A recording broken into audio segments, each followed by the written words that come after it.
أبا عبد الله يا أبا عبد الله. المعصومين الذين لا يريد الله يذهب عنكم الرجس أهل البيت ويطهركم تطهيرا.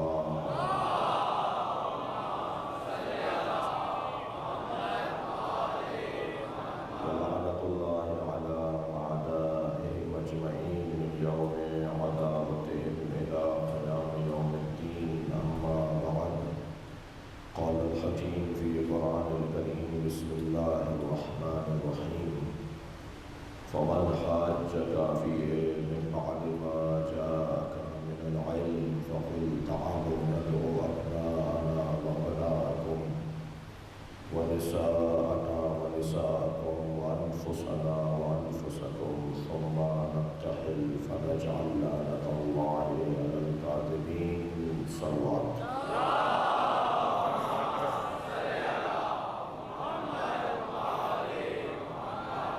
سورہ مبارکہ آل عمران کی 61ویں آیت. اللہ اپنے اس کلام میں عظمت اہل بیت کو بیان کر رہا ہے. پنجتن کا مقام یوں تو فطری طور پر، تاریخی طور پر، عقلی طور پر روشن ہے. تاریخ بتاتی ہے کہ قابل ترین، لائق ترین، فائق ترین، افضل ترین اگر کوئی ہے تو یہ 5 ہے. اور فطریات کا تقاضا یہ ہے کہ جو قابل ترین، لائق ترین، فائق ترین افراد ہوں ان سے دوستی کی جائے. اور پھر اللہ نے ہم پر احسان کیا کہ اس نے قرآن مجید میں ان کی عظمتوں کو بیان کیا ہے. وہ جو عظمتوں کا ایک مکمل باب ہے اور اس میں طویل فہرست ہے، ان میں اگر روشن ترین، ان میں بھی اگر کوئی روشن ترین آیت ہے تو وہ آیت مباہلہ ہے، جس میں اللہ نے اپنے حبیب سے خطاب فرمایا: فمن حاجک فیہ من بعد ما جاءک من العلم. ایک سلوات پڑھے محمد وآلہ.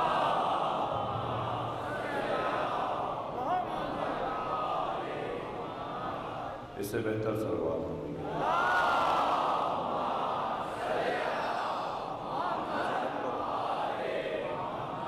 تھوڑی سی گونج کم کرو اس کی. سلوات پڑھیں ذرا محمد.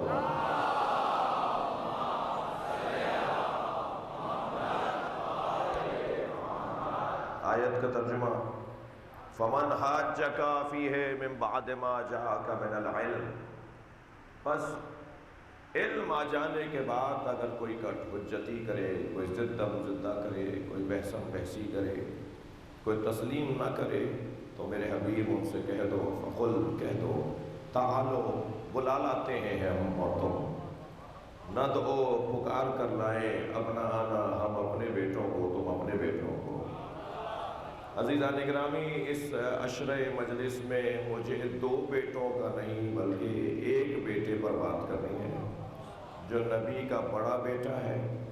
بلکہ اگر آپ کی اس کو ٹھیک کریں بھائی، صلوات پڑھیں ذرا محمد والے.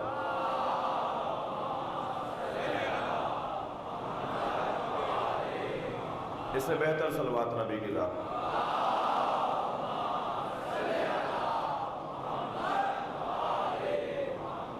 آمادہ ہے بات کروں. نبی کے ایک بیٹے سے بات شروع کریں گے، یعنی سبط اکبر کے فضائل پڑھنا چاہیں گے. اور بلکہ میں اور لفظ ذرا بہتر کر لوں، اللہ کرے یہ مائک آج ہمیں پڑھنے دے، کیونکہ آپ تو اس میں بول نہیں رہے، میں بول رہا ہوں اس میں.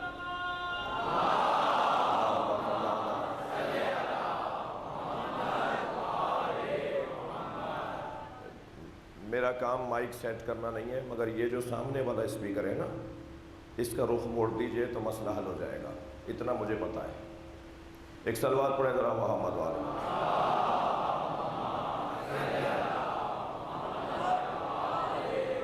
اس سے بہتر اور بلند صلوات پڑھیے۔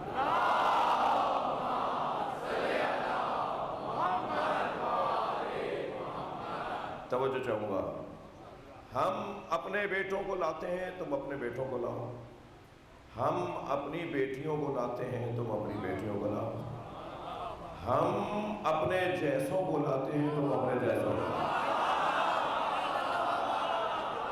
قرآن میں اللہ نے نبی جیسا جسے کہا ہے وہ ایک ہی ہے جسے علی کہا ہے۔ صلوات پڑھیں محمد و آل محمد۔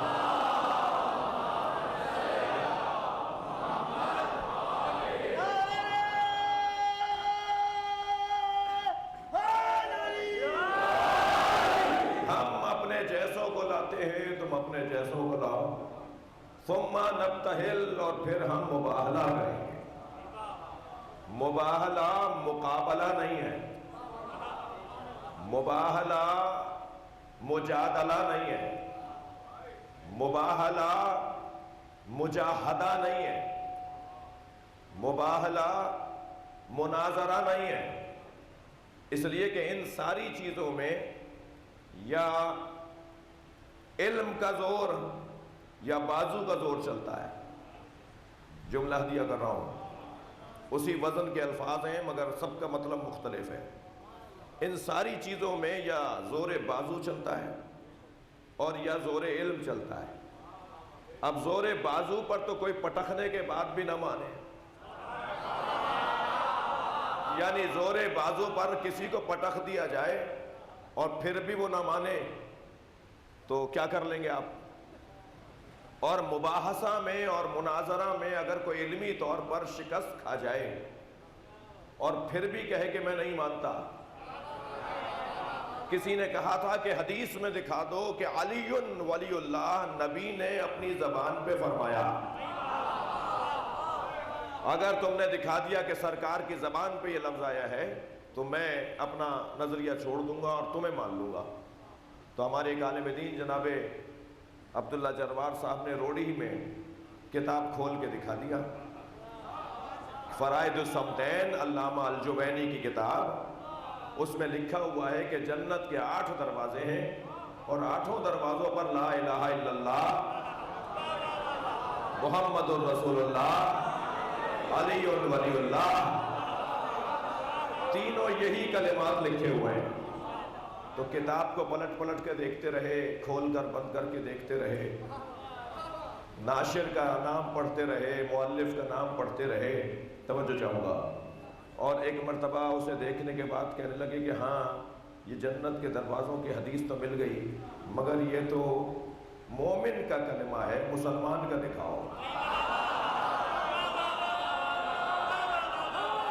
کیا صلوات پڑھے محمد و آل محمد۔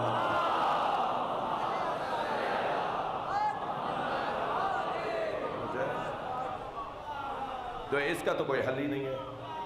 اگر کوئی ماننا ہی نہ چاہے، شکست کھانے کے بعد بھی کہے کہ جی میں نہیں مانتا، تو وہ کون سا مقابلہ ہے؟ مقابلہ میں محاورتاً کہہ رہا ہوں تاکہ میرے جوان میرے بچے بات لے لیں۔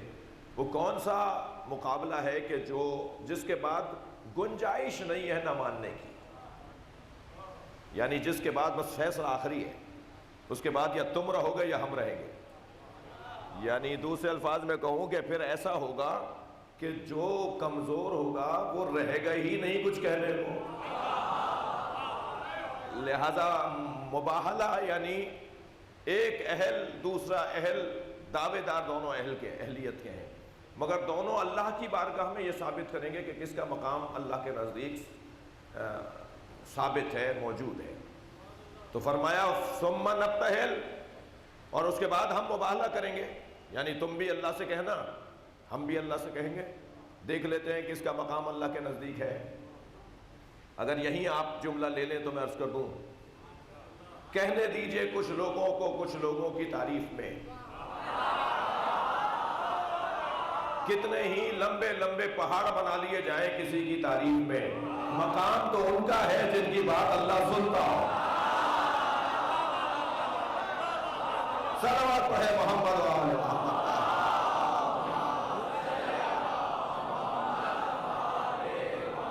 عظمت ان کی ہے جن کی رسائی اللہ کی بارگاہ میں ہو۔ آمادہ ہیں تو میں اپنی بات کو اور مضبوط بناؤں۔ جناب جابر ابن عبداللہ الانصاری رضی اللہ تعالیٰ عنہ خانہ کعبہ کا طواف کر رہے ہیں۔ طواف کعبہ کے درمیان حشام ابن عبد الملک کو معلوم ہوا کہ صحابی رسول بھی مطاف میں ہیں، تو آہستہ آہستہ مجمع سے کٹتے ہوئے بچتے ہوئے نکلتے ہوئے ان کے قریب آ گئے۔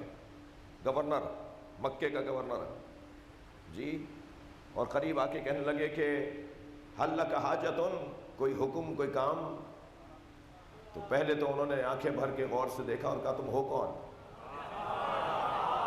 اللہ اکبر جی، بے نیازی ہو تو ایسی کہ انہیں پتہ ہی نہیں ہے کہ گورنر کون ہے۔ کیا تم ہو کون؟ کہا میں مکے کا گورنر ہوں۔ فرمایا میں عبادت الہیہ میں مصروف ہوں، کسی اور وقت بات کریں گے۔ یہ ہے شان علماء کہ گورنر، وزیر اعظم، وزیر اعلیٰ، صدر مملکت، حاکم وقت ٹائم مانگے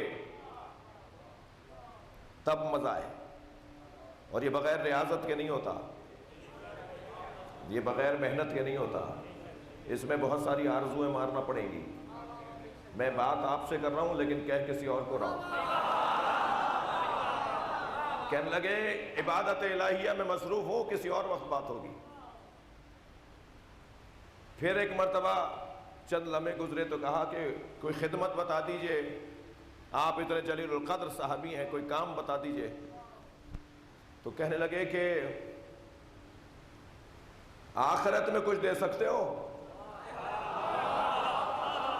بھائی وہ جملہ ذہن میں رہے جس میں نے کہا نا کہ مقام اس کا بلند ہے جو اللہ سے کچھ لے سکتا۔ کہنے لگے آخرت میں کچھ دے سکتے ہو؟ کہنے لگے نہیں۔ یہاں کا کام بتائیے، دنیا کا کام بتائیے۔ کم سے کم حضرت جابر ابن عبداللہ الانصاری نے یہ فیصلہ کر دیا کہ جو آخرت میں کچھ دے سکتا ہو اس سے دنیا میں مانگنا جائز ہے۔ صلوات پڑھے محمد وآل محمد۔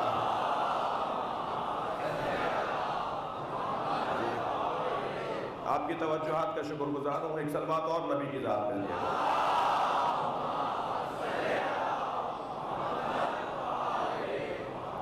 کہنے لگے نہیں، آخرت میں کچھ نہیں دے سکتا۔ اب جملہ سنیں، ایک بے نیاز اور ایک مستغنی مسلمان کا جملہ۔ فرمانے لگے آخرت میں کچھ دے نہیں سکتے، دنیا میں نے چھوڑ دی ہے، تو میں تم سے کیوں مانگوں؟ تو بس مقام اس کا بلند ہے۔ میرے جوانوں، میرے بچوں، میرے لیے عزت ہے کہ آپ مجھے سن رہے ہیں۔ مقام اس کا بلند ہے کہ جو اللہ سے کچھ لے کے دے سکتا ہو، وہ مانگے تو اللہ دے دے، وہ کہے تو اللہ دے دے جی۔ راہب نہیں، راہب، راہب نہیں۔ راہب تو شادیاں نہیں کرتے، راہب شادی نہیں کرتا جی، پادری شادی نہیں کرتا، تو راہب نہیں ہے۔ ایک نام تھا راہب، نام راہب ہے۔ پھر یہ نہیں کہ نبی نے فرما دیا ہو کہ تمہیں اولاد نہیں ہے۔ روایت پڑھنے والا جب مؤدب ہوگا، جب سننے والے مؤدب ہوں گے۔ آپ جب تک مجھے آپ سے یہ احساس نہ ہو کہ مجھے ٹوک دیا جائے گا، صلوات پڑھ لیں ذرا محمد و آل محمد۔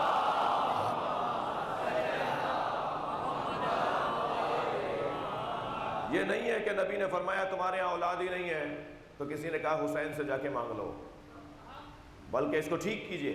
جب اس نے آ کر نبی سے مانگا نا تو نبی نے کہا میرے حسین سے مانگو، اس کو اس زاویے سے لیجئے۔ اور یہ کوئی پہلی دفعہ تو ہو نہیں رہا، یہ تو پھر اولاد مانگنے آیا تھا، یہ تو پھر راہب تھا، وہ جو فطرس فرشتہ آیا تھا، وہ نبی مکرم کے پاس آیا تھا۔ نبی خود اس کو شفا دیتے تھے، فرماتے کہ تمہارے بالوں پر اللہ شفا عطا فرمائے اور بالوں پر بحال ہو جاتے، مگر امت کو رستہ دیا ہے، امت کی رہنمائی کی ہے۔ اگر تمہیں اللہ سے کچھ مانگنا ہے تو میرے ہوتے ہوئے بھی جو کوئی عطا کر سکتا ہے اسے حسین کا حسین کے جھولے سے خود کو مس کر لو. اور خطرس نے خود کو حسین مولا کے جھولے سے مس کیا. بال و پرے فطرس اسی وقت بحال ہونا شروع ہو گئے, دوبارہ سے تازہ بال و پر آ گئے. اور آیا تھا بے ساکیوں پر, میرے الفاظ ہیں, آیا تھا کاندھوں پر ہاتھ رکھ کر اور گیا ہے اپنے پروں سے اڑ کر. یہاں علامہ حلی نے بڑا حسین منظر بنایا ہے. وہ فرماتے ہیں کہ یہ مادی بالوں پر نہیں تھے, یہ کبوتر کی طرح, مور کی طرح, پرندوں کی طرح بالوں پر نہیں تھے, بلکہ مادی مخلوق نہیں ہے, مجرد مخلوق ہے. اور مجرد مخلوق کے مادی بالوں پر نہیں ہوتے, بلکہ مانوی ہی اور مجرد بالوں پر ہوں گے. مجرد بالوں پر کیا ہیں؟ فرماتے ہیں یہ بال علم تھا جو جل گیا تھا اور پر عمل تھا جو جل گیا تھا. یعنی علم بھی اب نہیں بڑھے گا, عمل بھی آئندہ کوئی فائدہ نہیں پہنچائے گا. حسین کے جھولے سے مس ہونے والا علم لینے بھی آتا ہے, عمل لینے بھی آتا ہے. صلوات پڑھیں محمد و آل محمد.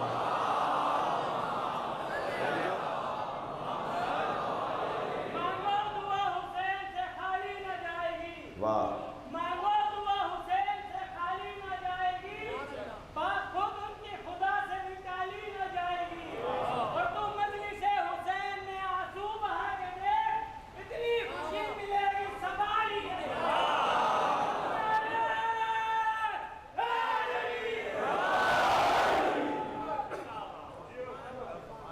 ثم نبتہل, اور پھر ہم ثابت کریں گے کہ اللہ کے نزدیک کس کا کتنا مقام ہے. دعا کریں گے, اللہ سے دعا کریں گے. بد دعا دعا ہے بھائی, یہ تو ہم کہتے ہیں بد دعا. اللہم لعن, یہ جو لعنت ہے یہ دعا ہے.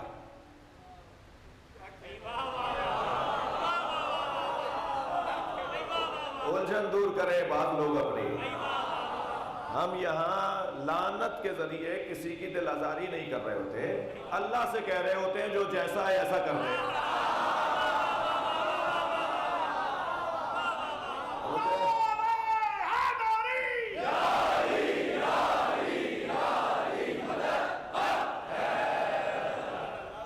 اللہم صلی علی, اللہم لعن, اللہم, دونوں اللہ کی بارگاہ میں دعائیں ہیں. اور پھر جو جس کے قابل ہوگا اس تک بات پہنچ جائے گی. خود مارا تھا خود رو رہے ہیں. نقن صاحب نے تو فیصلہ کن جملہ کہہ دیا, خود مارا تھا خود رو رہے ہیں. نقن صاحب فرماتے ہیں ہم لعنت بھیج کے تعلق توڑتے ہیں. تمہارا تعلق نہیں ہے تو تم بھی لعنت بھیجو. صلوات پڑھیں محمد و آل محمد.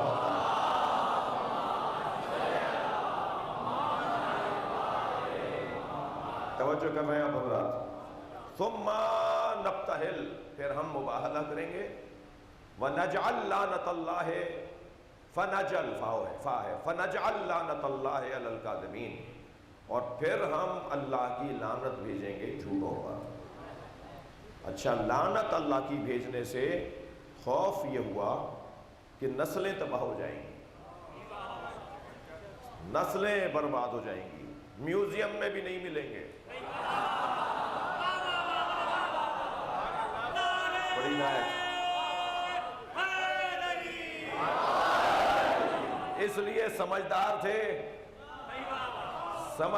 تھے اور انہوں نے جزیہ دے دیا اور مباہلہ نہیں کیا اور جنگ بھی نہیں کی انہوں نے, کیونکہ سرکار نے 3 مطالبات رکھے تھے. یہ آئندہ کی مجلس میں مجھے عرض کرنا ہے.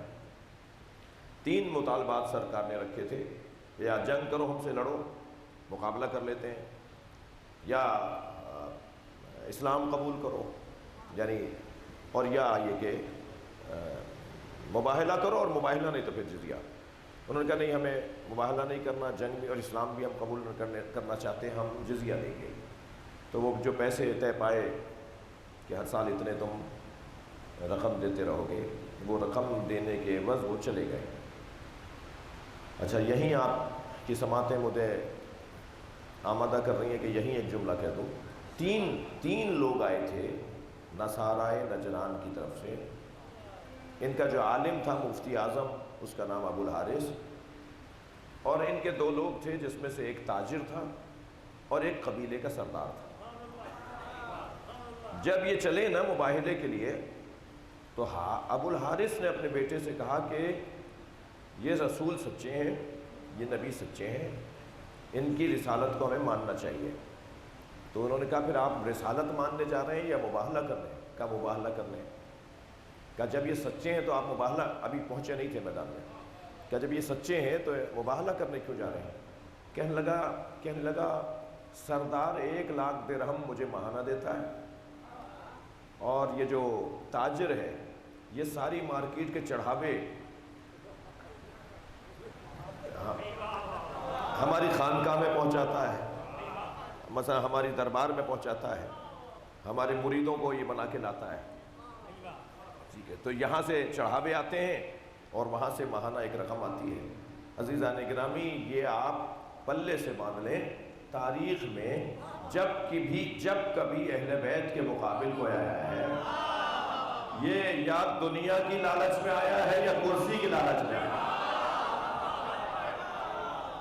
یہ پیسے کی لالچ اور کرسی کی لالچ اہل بیت کے مقابل میں لا کے کھڑا کر دیتی ہے۔ خطرناک ترین چیز ہے یہ۔ لہٰذا اپنے بچوں اور جوانوں سے کہوں گا کہ پیسے کو، دولت کو، اسکناس کو، کرنسی کو اگنور کرنے کی، نظر انداز کرنے کی مشق کرو۔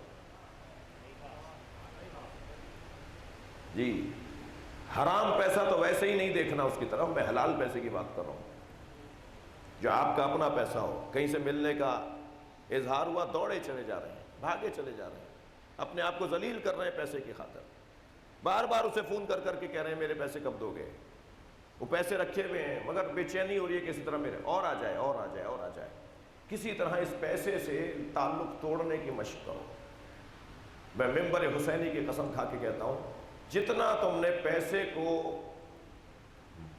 منہ لگانا چھوڑا، پیسے کو نظر انداز کیا، اتنا پیسہ برسے گا کہ تم سنبھال نہیں پاؤ گے، مگر اس وقت تمہاری کیفیت کچھ اور ہوگی، تمہیں پیسہ معیار اور کسوٹی تمہارے نزدیک نہیں ہوگی۔ یہ خطرناک چیز ہے۔ ذلیل ہوئے ہیں وہ لوگ جنہوں نے پیسے کو اولویت دی اور قاعدے قانون کو اور اقدار اور تہذیب کو نظر انداز کیا۔ تہذیبیں بنائی جاتی ہیں، اس سے زیادہ کوئی بڑی قیمتی چیز نہیں ہے۔ پیسے کی کوئی حیثیت نہیں ہے، اس کو ذرا مشق کر کے دیکھیں، تھوڑا سا مشق کر کے دیکھیں، وقت گزر جائے گا۔ تاریخ میں گم ہونے والے علی والے نہیں ہوتے، تاریخ بنانے والے علی والے ہوتے ہیں۔ کیا کریں کہ ہم تاریخ ساز لوگ بن جائیں، ہمارے فیصلوں سے اور ہماری زندگیوں سے تاریخ میں کوئی صفحہ لکھ دیا جائے، اور پھر صدیوں بعد بھی یاد کیا جائے کہ کس کے دور میں کس نے کیا کیا۔ ایک صلوات پڑھیں محمد و آل محمد۔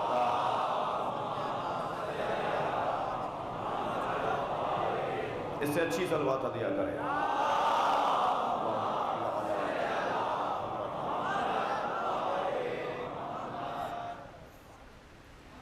مباہلہ کریں گے فَنَجَلْ لَعْنَةَ اللَّهِ عَلَى الْكَاذِبِينَ، اور پھر ہم جھوٹوں پہ اللہ کی لعنت بھیجیں گے۔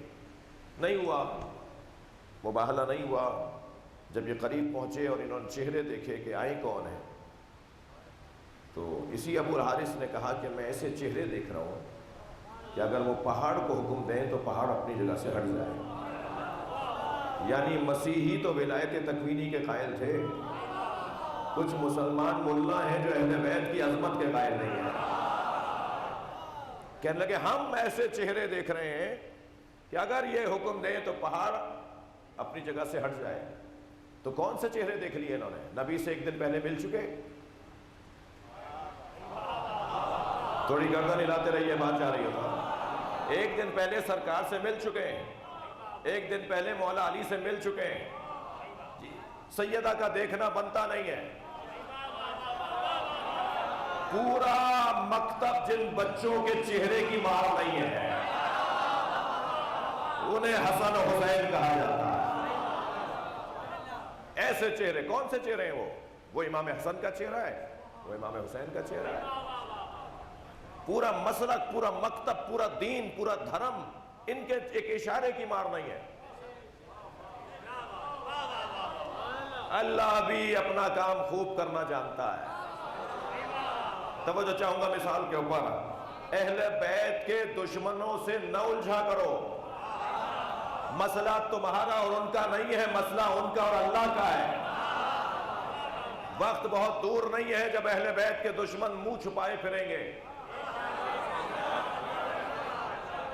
جی، جن کی آرزویں ہیں کہ ماتم بند ہو جائے، جن کی آرزو ہے کہ مجلس بند ہو جائے، وہ منو مٹی کے نیچے دب جاتے ہیں، مگر حسین کا ذکر زندہ رہتا ہے۔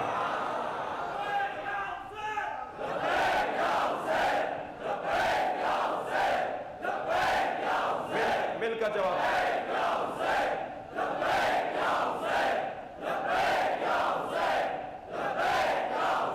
بلند تر سلام۔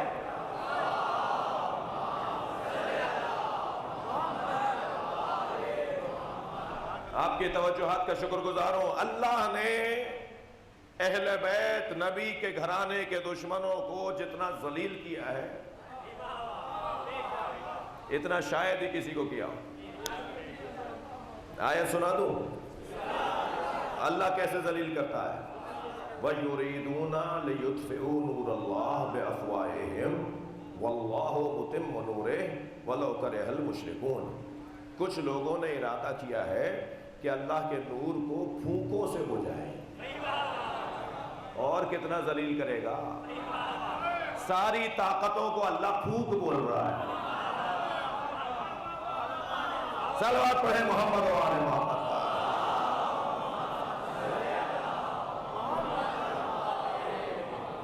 کچھ لوگوں نے ارادہ کیا ہے کہ اللہ کے نور کو پھونکوں سے بجھائیں، پھونک پھونک، اور اگر پھونک مارنے والا قریب آ کے کچھ کرے گا تو پہلے داڑھی جلے گی۔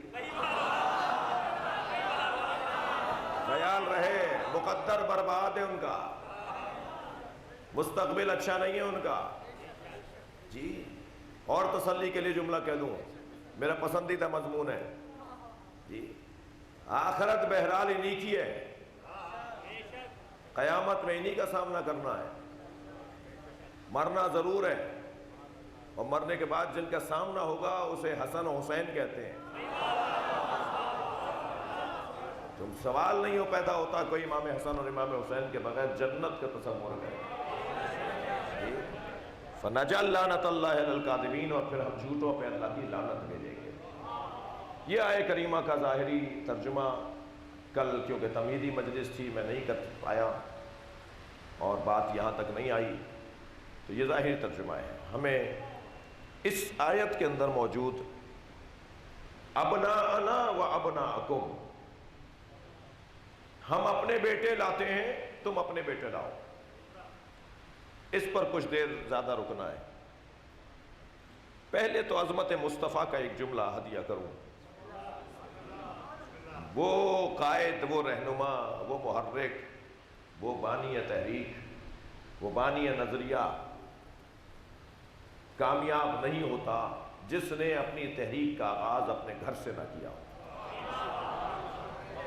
جو سارے جہان کو تو چاہتا ہے کہ اس کی حمایت کریں، سب سے تو چاہتا ہے کہ وہ اس کے ساتھ دیں، ووٹ اسی کو پڑے، بات اسی کی مانی جائے، سب اس کے ایک اشارے پہ کھڑے ہو جائیں، ایک کال پہ مجمع نکل آئے۔ بڑے بڑے قائدین، بڑے بڑے رہنما، بڑے بڑے سیاسی مذہبی رہنما یہی آرزو رکھتے ہیں، مگر ہمیں ناکام نظر آتے ہیں اکثر، اور جو کامیاب نظر آئے وہ تاریخ تشیع میں تو ایک دو ہی ہیں، آیت اللہ خمینی جیسے۔ ان کی عظمت اور ان کی مغفرت کے لیے صلوات پڑھیں۔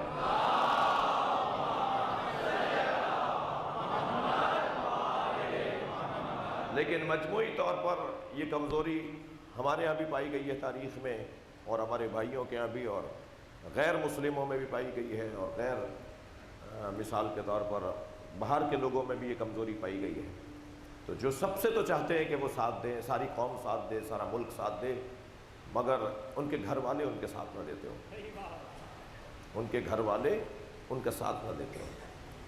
حضرت ابراہیم اور ہمارے نبی کو جو اللہ نے قرآن میں اسوہ قرار دیا ہے، دو ہی نبیوں کے لیے لفظ اسوہ آیا ہے، آئیڈیل ہے تمہارے لیے، نمونہ عمل ہے تمہارے لیے۔ ایک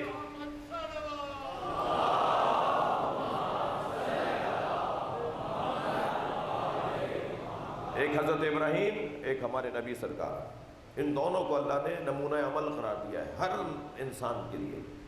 اور دونوں میں جو مشترکہ کیفیت ہے وہ یہ کہ حضرت ابراہیم کے گھر والے بھی ان کی تحریک میں ان کے ساتھ کھڑے ہیں، اور نبی مکرم کے گھر والے بھی ان کی تحریک میں ان کے ساتھ کھڑے ہیں۔ حضرت ابراہیم کے بیٹے حضرت اسماعیل یہ نہیں کہہ رہے کہ چھری چلنے سے میرا گلا کٹے گا، میری رگیں کٹیں گی، خون بہے گا، مجھے تکلیف ہوگی، بلکہ فرما رہے ہیں آپ وہی کیجئے جو آپ کو حکم ملا ہے۔ بڑا جگر چاہیے اس بات کے لیے، یہ عام بات نہیں ہے۔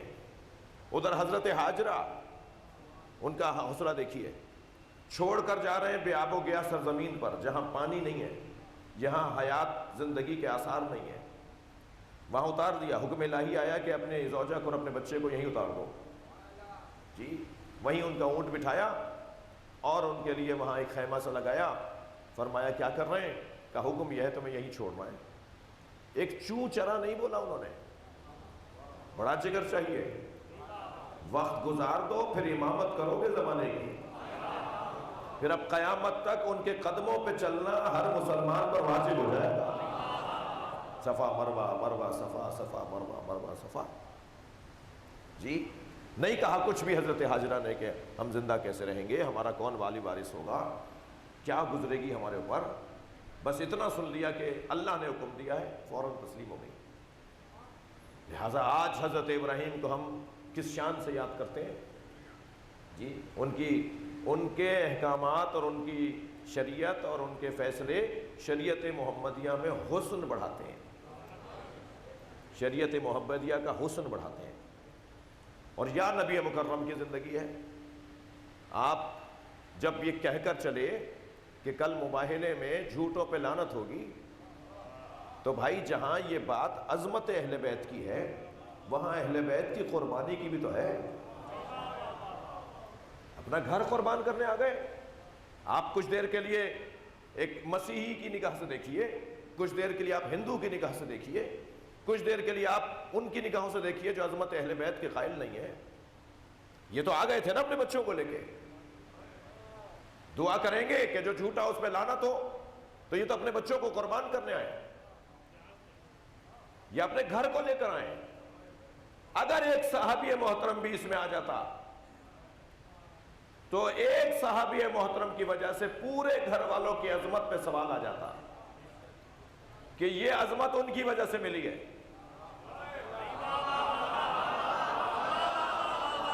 بات محسوس کریں میں کیا کہہ رہا ہوں، بہت ساری باتیں میں کھول کے نہیں کہہ سکوں گا۔ زمین نے ابو ذر سے زیادہ سچے کا بوجھ نہیں اٹھایا، آسمان نے ابو ذر سے زیادہ سچے پہ سایہ نہیں کیا، مگر وہ بھی مباہلے میں نہیں گیا۔ تمام تر عظمتیں بنام صحابہ کرام، مگر اہل بیت ہے۔ صلوات پڑھیں محمد و آل محمد۔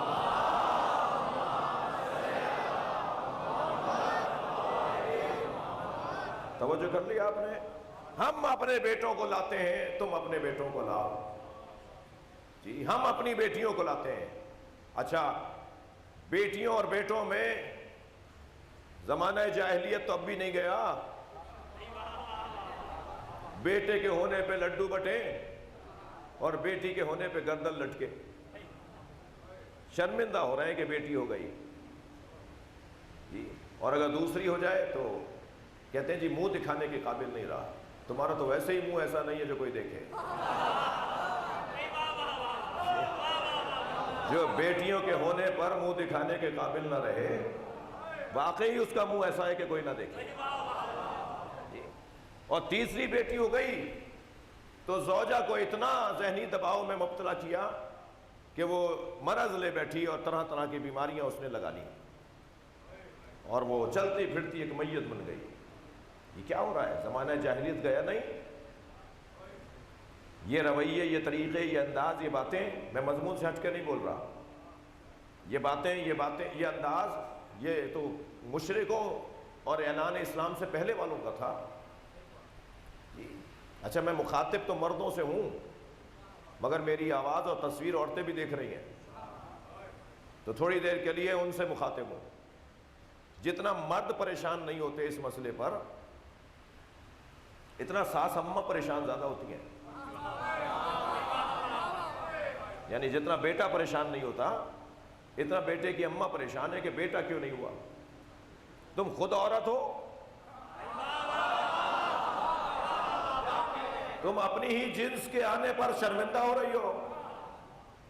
جس عورت کے پہلی بیٹی ہوتی ہے تھکے نہیں، جس عورت کے پہلی اولاد بیٹی ہو، معصوم فرماتے ہیں اس نے 1/3 جنت کی ضمانت لے لی ہے. پھر فرماتے ہیں جس کے ہاں پہلی بیٹی ہو وہ اس سے افضل ہے جس کے ہاں پہلے بیٹا ہو. دونوں میں کس کو طے کریں کہ کون افضل ہے؟ فرماتے ہیں جس کے ہاں پہلی بیٹی ہو وہ اس سے افضل ہے جس کے ہاں پہلے بیٹا ہو.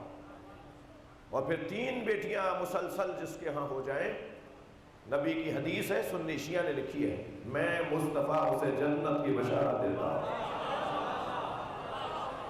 ایک صاحب کے ہاں 6ٹھی بیٹی ہوئی تو وہ لڈو بٹوا رہے تھے. ہاں بہت خوش تھے بہت، اور اتنے خوش تھے کہ جی پورے برادری میں لڈو بانٹو. کسی نے کہا صاحب 6ٹھی بیٹی ہوئی ہے، کہنے لگے خوشیوں پہ خوشیاں بڑھ رہی ہیں. کہنے لگے کیا مطلب، ذرا سمجھائیے، ایسا ہوتا نہیں ہے جیسا آپ کر کے دکھا رہے ہیں، معمولاً ایسا نہیں ہوتا. کہنے لگے بیٹی ہوتی ہے تو مجھے خوشی ہوتی ہے، بیٹا ہوگا تو میں پریشان ہو جاؤں گا، اس لیے کہ بیٹے کو پڑھانا پڑے گا. بیٹی پڑھ کر آتی ہے، یہ تہذیب پڑھ کر آتی ہے، یہ ادب پڑھ کر آتی ہے، یہ محبت پڑھ کر آتی ہے. بیٹی کو پڑھانا نہیں پڑتا. اور بیٹے کو تو آپ آج کے بعد ذرا گھر میں جا کے دیکھ لیجئے. اتفاق ہے کہ میرے زیادہ تر مخاطبین ہوئے ہیں جو امیدوار ہیں، تو اس لیے اچھا اسی وقت میں انہیں ایک پیغام مل جائے. جن کے ہاں اولاد ہو چکی ہے، بیٹی آ کے لپٹے گی، پیار کرے گی، پانی پوچھے گی، جوتے اتارے گی، موزے اتارے گی، اور بیٹا لگا ہوا ہوگا موبائل میں. آپ نے سلام کر لیا تو جواب دینا بھی اس کی مہربانی ہوگی. محبت پڑھ کر آتی ہے بیٹی. نبی فرما رہے ہیں کہ ہم اپنے بیٹے لاتے ہیں، تم اپنے بیٹے لاؤ. تو معاشرے میں بیٹوں کی کیونکہ قدر زیادہ بتائی جاتی ہے، تو سرکار نے پہلے یہ نہیں کہا کہ ہم اپنی بیٹیاں لاتے ہیں، ورنہ کہتے بیٹیوں کو تو ویسے ہی مار دیا جاتا ہے. کہہ دیتے بیٹیوں کو تو ویسے ہی مار دیا جاتا ہے، سرکار بھی مارنے کے لیے لے آئے. مثلا آپ ان کی نگاہوں سے دیکھیں جن کی نگاہوں میں یہ مفاہیم روشن نہیں ہیں. فرمایا ہم اپنے بیٹے لاتے ہیں، تم اپنے بیٹے لاؤ. ہم اپنی بیٹیاں لاتے ہیں، تم اپنی بیٹیاں لاؤ. ہم اپنے جیسے لاتے ہیں، تم اپنے جیسے لاؤ. سب کچھ تو دے دیا. سرکار نے سب کچھ داؤ پہ لگا دیا تاکہ اللہ کا کلمہ بلند رہے. کلمۃ اللہ العلیٰ، یہ صرف آیت نہ رہے بلکہ اس پہ عمل ہو کر دکھایا جائے، کر کے دکھایا جائے. تو سرکار کے 2 بیٹوں کا تذکرہ کل کی مجلس میں نے اشارتاً عرض کیا تھا. میرے پاس 5 منٹ فضائل کے اور رہ گئے.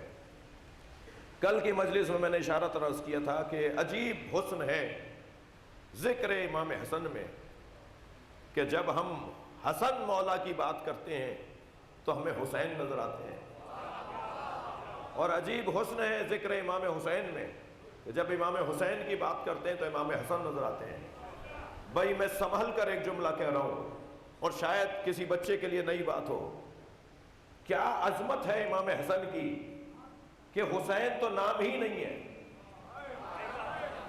پھر جملہ اور بہتر کر رہا ہوں، عظمت امام حسن کے لیے کیا یہ کم بات ہے کہ حسین نام نہیں ہے، چھوٹے حسن کو حسین کہا جاتا ہے. صلوات پڑھے محمد و آل محمد.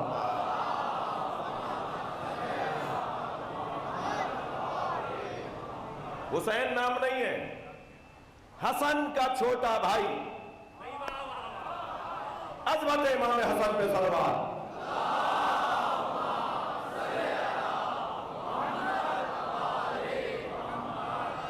چھوٹا حسن، حسین یعنی چھوٹا حسن. عظمت امام حسن بات بڑی روشن اور واضح ہے۔ حضرت حذیفہ یمان رضی اللہ تعالیٰ عنہ فرماتے ہیں کہ میں گھر میں داخل ہوا، ماں کو بڑھ کر میں نے سلام کیا تو اماں نے مجھ سے کہا کہ سرکار دو جہاں کو سلام کیے ہوئے کتنا وقت گزر گیا۔ ماؤں کی حس بڑی روشن ہوتی ہے، انہیں اندازہ ہو جاتا ہے میرا بچہ کہاں کمزور پڑ رہا ہے۔ لگ رہا تھا کہ کچھ ایسے ہی جواب آئے گا، تبھی انہوں نے سوال کیا سرکار دو جہاں کو سلام کیے ہوئے کتنے دن گزر گئے؟ فرمایا اماں کئی ہفتے گزر گئے سرکار کا دیدار نہیں کیا۔ فرمایا مجھے حیا آ رہی ہے کہ میرا بیٹا اور نبی کے دیدار میں اتنا فاصلہ ڈالتا ہوں۔ شرمندہ ہوئے کہ اماں میں آپ سے معافی چاہتا ہوں، آج ہی جاتا ہوں سرکار کے پیچھے نماز پڑھوں گا اور ان سے آپ کی اور اپنے والد کی اور اپنی مغفرت کا سوال کروں گا کہ دعا کریں اللہ ہم پر کرم رکھے، ہم پہ رحم کرے، ہمیں معاف کرے۔ فرماتے ہیں کہ میں مسجد نبوی میں پہنچا، سرکار نے نماز پڑھائی، ایک جمع غفیر تھا، ایک اجتماع، ایک ہزاروں کی تعداد میں صحابہ کرام تھے، اور اس کے بعد سرکار مڑے اپنے گھر کی طرف جانے کے لیے، تو میں سب ایک بڑی تعداد گھر تک چھوڑنے جا رہی تھی، پیچھے پیچھے جا رہی تھی محبت میں، نبی کے عاشقوں کا وہ مجمع، کہ میں بھی نبی کے پیچھے پیچھے حضرت کو گھر تک، اور وہاں سے جہاں حضرت جا رہے تھے وہاں تک ہم پیچھے چلنے لگے۔ تو بالکل جب میں عقب میں آیا تو آواز آئی کون ہو؟ جیسے ہی عقب میں کہتے ہیں حذیفہ یمان میں بالکل قریب آ گیا چلتے ہوئے، نبی کی آواز آئی کون ہو؟ تو میں نے کہا اللہ اور اللہ کا رسول بہتر جانتا ہے۔ کیا معرفت ہے، صلوات پڑھیں محمد والے۔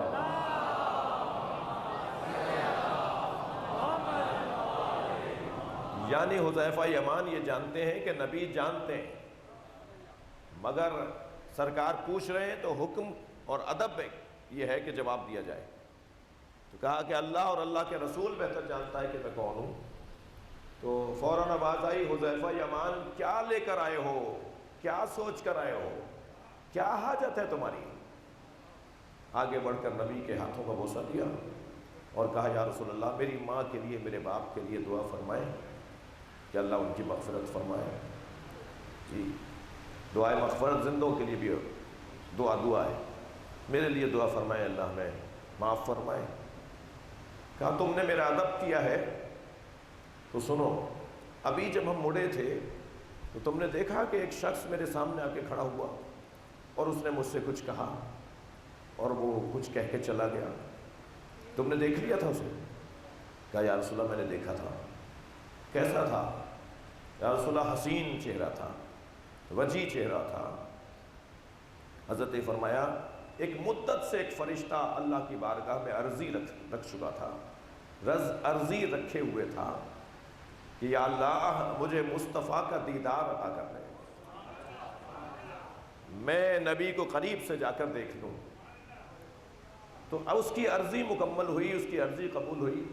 اللہ نے کہا میں تمہیں اجازت دیتا ہوں میرے نبی کو قریب سے جا کے دیکھو، مگر محبوب کے پاس جب محبوب کا بندہ آتا ہے تو خالی ہاتھ نہیں آتا، میری طرف سے ایک ہدیہ میرے نبی کے لیے لے جاؤ۔ تو یہ وہ فرشتہ تھا جو مجھ سے ملنے کے لیے آیا تھا، اور اسے اجازت اللہ نے دی تھی اور اللہ کی طرف سے ایک ہدیہ لے کر آیا تھا، اور ہدیہ حذیفہ یمان یہ تھا کہ اس نے مجھے آ کر کہا ان الحسن والحسین سیدا شباب اہل الجنہ۔ صلوات پڑھیں محمد و آل محمد۔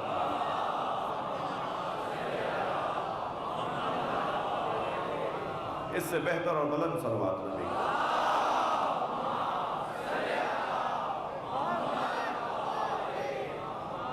آپ کی ولائی اور فضائل کی سماعتیں بیدار ہیں، مجھے تاخیر ہونے کا خوف ضرور ہے مگر میرا دل کر رہا ہے۔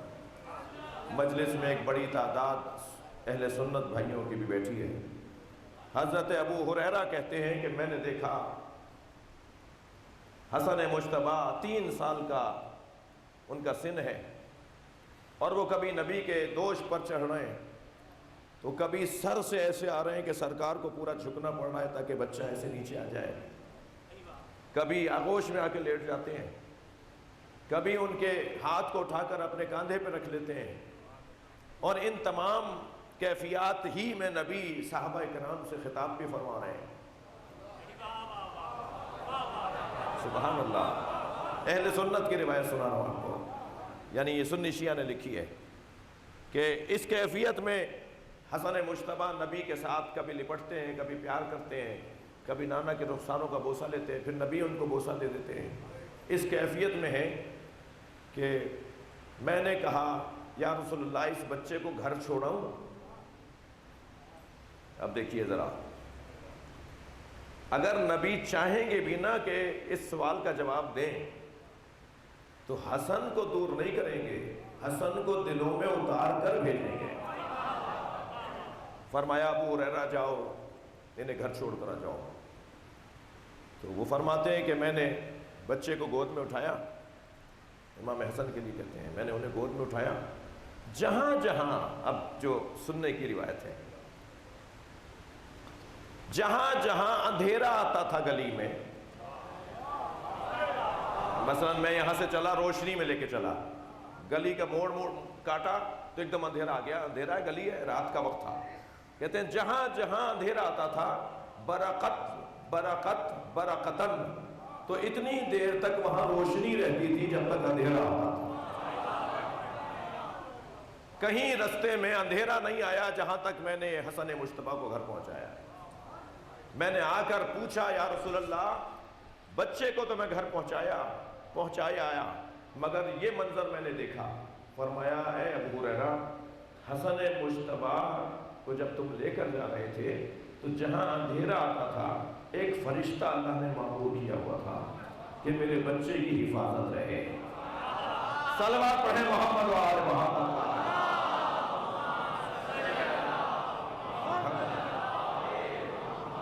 سبحان اللہ، صلوات پڑھیں محمد و آل محمد۔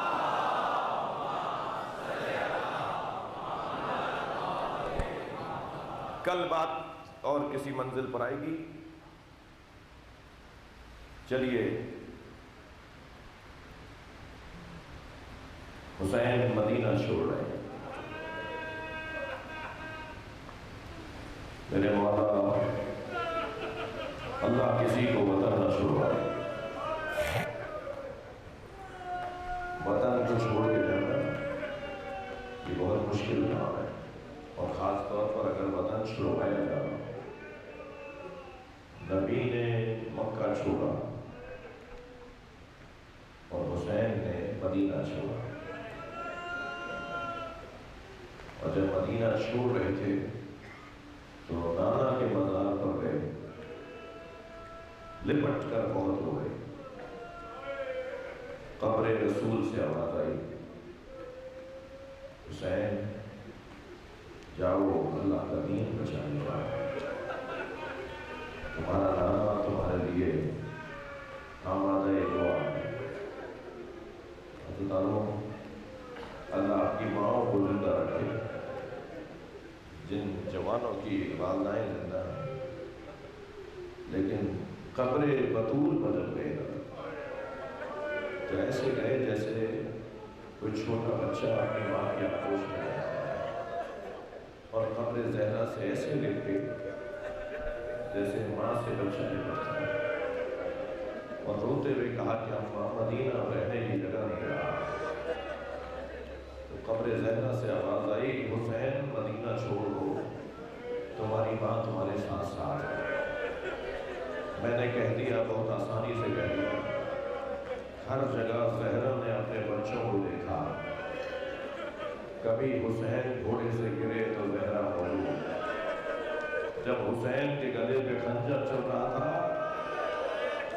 تو زہرا موجود، جب حسین کے بدن پہ گھوڑے دوڑ رہے تھے، اجرو کمال اللہ جو رونے آئے تب جناب زہرا وہاں موجود ہے۔ رو رہے نا تو جب زینب کے سر سے چادر اتر رہی تھی، جناب زہرا اپنے بچے کو، اپنی بچی کو دیکھ رہی تھی، اور جب سکینہ اونٹ سے گری تو جناب زینب پکارتی بھی آ رہی تھی سکینہ کہاں ہو؟ تو کیا دیکھا کہ ایک درخت کے سائے میں ایک کالے برقعے میں بیوی ہے جس نے جناب سکینہ کو اپنی گود میں لیا ہوا ہے۔ جناب زینب کو تعجب اس بات پر ہوا کہ ہم پہ تو کوئی رحم نہیں کرتا، یہ کون ہے جو ہم پہ رحم کھا رہا ہے؟ اور دوسرا تعجب اس بات پر ہوا کہ سکینہ تو کسی کی گود میں نہیں جاتی، بابا بابا پکارتی ہے، ماں بھی بڑھ کے کہتی ہے میری گود میں آ جاؤ، کہتی ہے مجھے بابا کی گود میں جانا، پھوپھی زینب کہتی ہے میری آغوش میں آ جاؤ، تو سکینہ کہتی ہے مجھے بابا کی گود میں جانا ہے۔ یہ کون سی گود ہے جس میں سکینہ سو گئی؟ سامنے جا کے بیٹھی اور کہا بیوی مجھے تعجب اس بات پر ہے کہ تمہاری گود میں یہ بچی سو گئی، مگر اے بیوی میں فاطمہ زہرا کی بیٹی ہوں، میں تمہیں جنت کی بشارت دیتی ہوں، تم نے حسین کی یتیمہ کا خیال کیا؟ ایک مرتبہ چہرے سے نقاب ہٹی، ایک بیٹی نے ماں کو بیٹھے ہوئے دیکھا،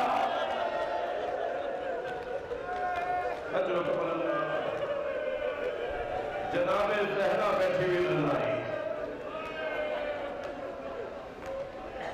کہا حسین چلے جاؤ تمہاری ماں تمہارے ساتھ ساتھ ہے۔ آواز دی عباس محملیں تیار کرو، بیویوں کو ہماریوں میں بٹھاؤ، قافلہ تیار کرو۔ قافلہ تیار ہو گیا، سب بیویاں محملوں میں بیٹھ گئیں۔ عزیزانو جب قافلہ شہر سے باہر چلا کچھ ہی فاصلے پر گئے تھے کہ حضرت عباس گھوڑا دوڑائے ہوئے، حضرت عباس کا ایک کام یہ تھا کہ قافلے کی حفاظت فرمائیں۔ کبھی وہ آگے جاتے تھے گھوڑا لے کر، آنے والوں سے کہتے تھے رخ اپنا کچھ تبدیل کر لو، تم جس رخ پر آ رہے ہو اس رخ پر حسین کے قافلے میں حسین کی بہنیں بھی ہیں، اہل بیت رسول آ رہے ہیں، اور جو پیچھے قافلہ تیزی سے آ رہا ہوتا تھا اسے بھی متوجہ کرتے تھے۔ اسی اثنا میں آ کر کہا کہ مولا ہمارے قافلے کے پیچھے ایک مختصر سا قافلہ چل رہا ہے، ایک مختصر قافلہ چل رہا ہے۔ امام نے فرمایا عباس کس کا قافلہ ہے؟ فرمایا مولا صحابی رسول حضرت عبداللہ ابن عروہ غفاری ہیں، وہ ہمارے قافلے کے پیچھے چل رہے ہیں۔ مولا حسین نے جیسے نانا کے صحابی کا نام سنا، ذوالجلال سے کہا مجھے نانا کے صحابی تک پہنچا، گھوڑا لے کر پہنچا، 3 سواریوں پر سوار، ایک بیٹا، ایک غلام، ایک خود، چند سواریوں پہ سامان لدا ہوا ہے۔ ضعیفی اتنی ہے کہ ہاتھوں میں راشا ہے، بال سفید ہے، کمر خمیدہ ہے۔ آگے بڑھ کر نانا کے صحابی کو سلام کیا، کہے نانا کے صحابی اے عبداللہ ابن عروہ غفاری اس بڑھاپے میں کہاں کا ارادہ ہے، کہاں جانا چاہ رہے ہیں؟ فرمایا حسین تم چھوٹے تھے، نبی خود پر گئے، تم مسجد میں آئے، تمہارا پیر تمہارے کرتے میں الجھا، تم زمین پر گرے، نبی نے ممبر چھوڑ دیا، تمہیں آغوش میں لے کر ممبر پر بیٹھے، اور ہم سب سے مخاطب ہو کر کہا میرے حسین کو اچھی طرح دیکھو، میرے حسین کو اچھی طرح دیکھو، اگر یہ وطن چھوڑ کر جائے اور اس کے ساتھ اس کے بچے بھی ہوں اور تم میں سے کوئی زندہ ہو تو میرے حسین کا ساتھ ضرور دینا۔ اے حسین میں بوڑھا ضرور ہوں مگر مجھے نبی کی وصیت پہ عمل کرنا ہے۔ امام نے آنکھوں میں آنسو آ گئے، امام کی آنکھوں میں آنسو آ گئے، پیشانی کا غصہ دیا، فرمایا پھر آئیے ہمارے ساتھ چلیے، عباس آپ کی خدمت کریں، علی اکبر آپ کے کام آئیں گے۔ تو ہاتھوں کو جوڑ کے کہنے لگے تمہارا قافلہ آگے چلے گا، کچھ فاصلے کے بعد میرا قافلہ چلے گا۔ امام نے فرمایا آپ ہمارے ساتھ چلیے، کہا نہیں حسین جس قافلے میں زینب کی سواریاں، جس قافلے میں نبی زادیاں، میں کہوں گا عبداللہ بڑا ادب کیا تم نے نبی زادیوں کا، 11 محرم کو ہوتے تو دیکھتے زینب کے سر سے چادر اتر رہی، نبی زادیاں فریادیں کر رہی، کوئی نہ تھا جو نبی کی اولاد کی فریاد۔ واہ جابا اللہ لعنت اللہ علی قوم الظالمین۔ یا اللہ ان آوازوں پر رحمت نازل فرما، رونے والوں کی توفیقات میں اضافہ فرما۔ حاضرین کے رزق میں عزت میں اضافہ فرما، امام زمانہ کے ظہور میں تاجیل فرما۔ ربنا آتنا فی الدنیا حسنۃ وفی الآخرۃ حسنۃ وقنا عذاب النار۔ یا حسین